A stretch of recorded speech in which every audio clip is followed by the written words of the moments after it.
think I'll skip over this for a while. We can come back. This is something, another graph here, that concerned Stalin at the end of his life in 1952. He wrote a book about this. The leaders that came after him, Molotov, for instance, admitted he didn't really fully understand these issues, and that's why I kind of needed Stalin around. But so when Stalin died, he wasn't able to handle it. Khrushchev also didn't understand the basic Marxist theory behind the so-called law of value, although it's very central to Marxist theory. Well, maybe we can get to that later. I want to get into the national question, because that's how we build this talk, talking about why is it that people who were contemporaries or even a generation after Stalin supported him. People like Paul Robeson, Du Bois, here, of course, you know about him. Liu Xun, greatest modern Chinese writer in history, was a supporter of Stalin. In fact, he wrote polemics against Trotskyists in China, saying exactly what I'm telling you about religion and idealism. He was saying, I'm afraid you look so loftily into the sky that you will fall flat on the ground. In other words, he's telling the Trotskyists to get over their religious inclinations and deal with the reality as it faces them. The Black Panther Party, David Hilliard was chief of staff, and he, in that party of the 60s, he had the poster of Stalin on his wall. Huey Newton was a big supporter of Stalin and Mao, of course. Mao Zedong was his most important descendant, ideologically speaking. And Mao Zedong, in turn, influenced Law Theophil because he liberated China by force in 1949, kicking the Japanese out first and then fighting U.S.-backed puppets. But that was very influential in how to decolonize throughout Africa and Asia. So in the 60s, you saw all these armed struggles arise throughout those third world countries, pretty much following in Mao's footsteps and liberating country after country from colonialism. So you hear this decolonization. Now, the connection of Stalin to all that starts in 1913, where he publishes pretty much his only major theoretical work that he's known for, that Lenin asked him to do, which is Marxism and the National Question. So it was Stalin's job. Lenin said, this is your job. Go write us our platform on the national question. What are we going to do about oppressions of nations by other nations? And Stalin, to make a long story short, said that we communists, well, we have this job of ending the oppression of small nations by bigger and more powerful nations, but we also want to use nationalism in a progressive direction that can be a solution, a communist solution of cooperation for the whole world. So we're not just nationalists of the oppressed nations. We're not just for the liberation of small nations, but we want to do it in such a way that it will contribute to global economic cooperation, the communist solution. So he wrote this essay, and I'll just quote one thing from it. This is pretty famous. You hear it quoted again and again by various organizations.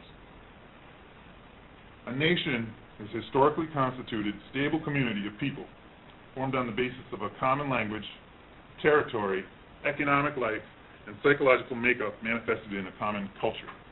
So it was four things. Having a common language, common territory, economic intercourse, trade amongst yourselves, and culture, psychological makeup, four things. And he said, if you have these things, then you're going to have a force at work called the nation, a force that we have to account for in our calculations, because we are trying to figure out the way forward to a cooperative economic future, or one with less violence. And we have to account for this factor. And it's not something religious or as a matter of high-sounding principle, capital P, or God. It's just, if you have those four things together in history, Stalin claims that there's going to be a force involved, and you're going to have to deal with it. And we should deal with it in such a way that it contributes to liberation. So, that's just theory. In actuality, Stalin was more known for being the applicator, the person who was most trusted to apply Lenin's thought. And that's what he claimed to be. And frankly, his critics would also say that he was not very original. This was criticism. So he was more or less trusted by the majority. Even before they came to power, he got the highest number of votes to be on the newspaper central committee. So he was trusted as someone who would apply things more than as someone who would come up with entirely new theories. So his influence through the national liberation struggles up to the present day comes from the things I was already talking about. Number one was development. He showed that a country could develop without slavery, without taking over other countries, without setting up some kind of tribute system so that, well, this country over here, you have to send me so much tax dollars a year. None of that. Stalin showed this could be done in 10 or 15 years. It was brutal, but he showed it could be done very quickly. And this was something that all third world peoples after World War II had in mind. They didn't, colonialism of other countries wasn't an option. Taking hundreds of millions or tens of millions of slaves from some other country was not an option. So building up your wealth, how to do it. Stalin seemed like the fastest, the best, the most just example in history thus far. That's one reason. So people like Liu Shan and Mao Zedong looked up to him. In addition to this, he wrote the theory question.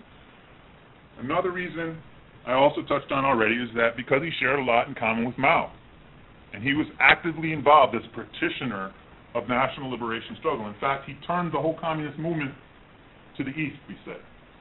Because if you know the history of the communist movement, in the teens and the 1920s, even Lenin and people like Trotsky, most of the famous communists were in Europe. And they thought there was a good chance, and they were right, they thought Germany would go down for a communist revolution, and it came really close in 1923. Didn't happen. But at the time, everybody, because of the millions of people who belonged to communist clubs in Germany, and because of the horrors of the World War I, a lot of people thought Europe was going to go for it. Starting with Russia, there was an aborted revolution in Hungary. But Germany came close, and if Germany had gone communist, then it's very possible you would have seen a domino effect through Europe. And that's what most communists at that time and earlier were thinking. It was very Europe-centered. And with Stalin and Lenin in his later life, starting in the 20s, Lenin starts to worry that it may not happen in Europe and we may have to hold out for a while and wait. Starting with Stalin, there's more attention to the east, to China, to the colonies, to places where it was supposedly backward, where the working class was supposedly not advanced enough. So the Marxist theory starts to undergo an evolution, and Stalin was a major player in this. Lenin was pushing already in this direction in the last couple of years of his life. But it was Stalin who, you probably already heard this before, he was the one who instigated this idea of socialism in one country, right? He has some quotes from Lenin, but he was known for upholding this idea against Trotsky. And this, again, kind of pushed in the national liberation direction, where nationalists could say, yes, I don't have to wait for the Europeans to come to the communist idea. I don't have to wait for the Germans. It's not going to be the superior scientifically intelligent workers of Britain or the United States bringing communism to me. I in the third world, I can make socialism in my country. Okay, so Stalin was a large subjective factor behind why this communist movement changed directions that way. Because it was mostly, let's be truthful, it was mostly a white man's thing up to that point. Even though it obviously had a lot of application elsewhere. But